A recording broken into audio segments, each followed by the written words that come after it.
people defend any and everything about Shedeur Sanders.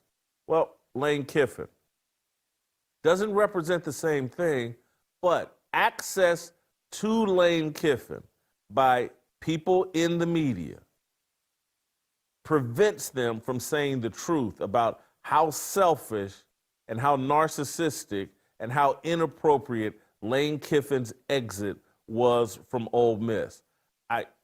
Everybody that I'm about to talk about here, from Nick Saban to Kirk Herbstreit to Lane Kiffin, I like these guys.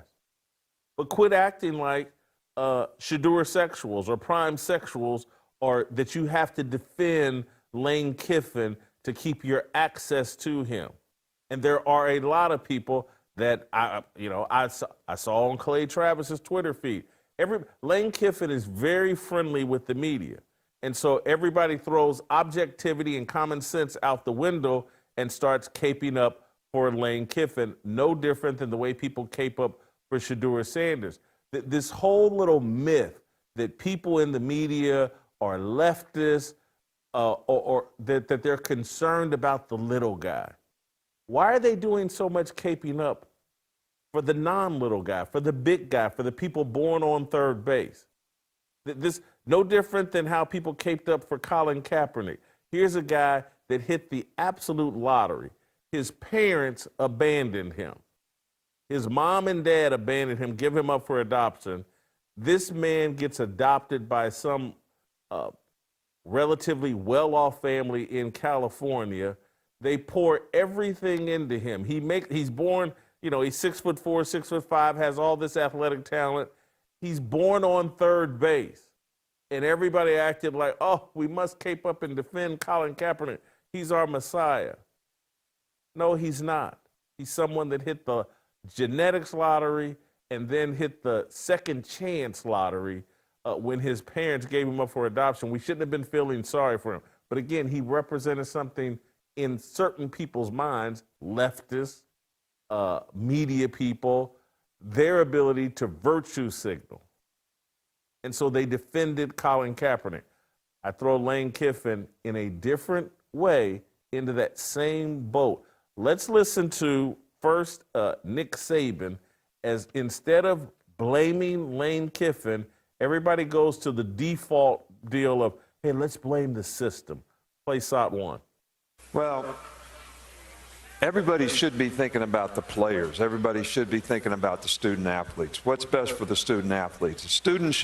Players should be able to play for his coach for the entire season. Players shouldn't be penalized if a coach leaves, because the committee has the opportunity, if a player or coach doesn't participate, they can sink you in the rankings. So Ole Miss could go down in the rankings, maybe lose a home game. So their players are getting penalized. But we need to take a better approach to the business aspect of what we do in college athletics. In the NFL, you cannot leave your team until you're finished playing. You can't talk to another coach in the regular season. There's a defined time when you can talk to them if they're in the playoffs. That's the way it should be. And we should match the academic calendar with the football calendar, and we shouldn't have an early signing date that conflicts with people wanting to hire an early coach, a portal situation where you got to hire an early coach, fire your coach early. None of this is fair to the players. So if we did all that in May and then had some kind of OTA days or something in the summertime instead of spring practice, we wouldn't have all these issues and players could actually finish the year. So this is not a Lane Kiffin conundrum.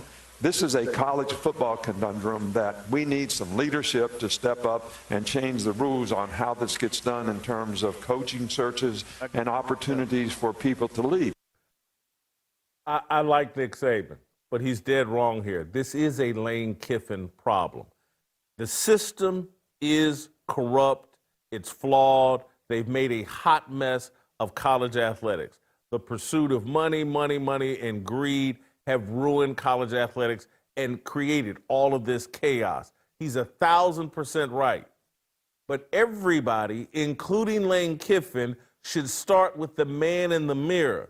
Lane Kiffin, I would estimate, been the head coach for the Raiders at age 32, been the head coach at Florida Atlantic, a couple of major, obviously at Ole Miss, was he the head coach at USC for a brief moment? Lane Kiffin has probably made between $50 and $75 million coaching by this point. And we're throwing a pity party for him. We're acting like Lane Kiffin he's not the first person that should do what's in the best interest of the kids. He has to set the example. I realize he's operating in a corrupt system. But that does not mean, well, he's got to be just as corrupt as the system. That seems to be the standard that's been set. And if he wants to leave for LSU, a direct competitor for Ole Miss, playing in the same conference, and we're arguing on television that this man should be allowed to coach at Ole Miss when he's working for LSU? If Lane Kiffin was interested in doing what's best for the kids, he would have stuck it out, missed the boat on the LSU deal, knowing, hey, man, I've made $50, $70 million. I'm Lane Kiffin. I can get my dream job once again next year. And maybe it's not LSU, but there are universities, and I'm sure Ole Miss was willing to pay him whatever LSU was willing to pay him or something close. But we just think the more money and the easier it is for the head coach or the individual, that's what men should do. That is not what men should do. Men should operate from a point of view of integrity and sacrifice. I like Lane Kiffin, but I'm going to keep it real with Lane Kiffin. He claims a Christian faith. What he just did here, his exit, it's unbiblical. And let me play Kirk Herbstreit, another person I like, but I got to keep it real. Sot 2. The year Ole Miss is having. Forgetting Atlanta and the SEC championship, this team is a team you don't want to play in a CFP right now. So I think if you're in charge at Ole Miss and if Lane decides to go elsewhere, I think you need to set your emotions to the side. You need to look at 2025 and this team with their coach and giving them a chance to finish this run, whoever that might be. That's the tricky part here. I think there's no doubt if you talk to the players, some of them have come out publicly and said, we want our coach to coach us to the end. So I think Ole Miss administration is put in a very tough spot because if he were going to stay at Ole Miss, Eli Drinkwitz has already re-upped. Clark Lee has re-upped. Don't you think we would have already seen he's re-upping and staying at Ole Miss? So there's chances are he's going to Baton Rouge. I think Ole Miss has to accept that and look at this as a magical year. You've never done what you're doing right now. Let Lane Kiffin, if he leaves, and these players finish the run this year. There's no business in America that operates under that premise. None. No successful ones.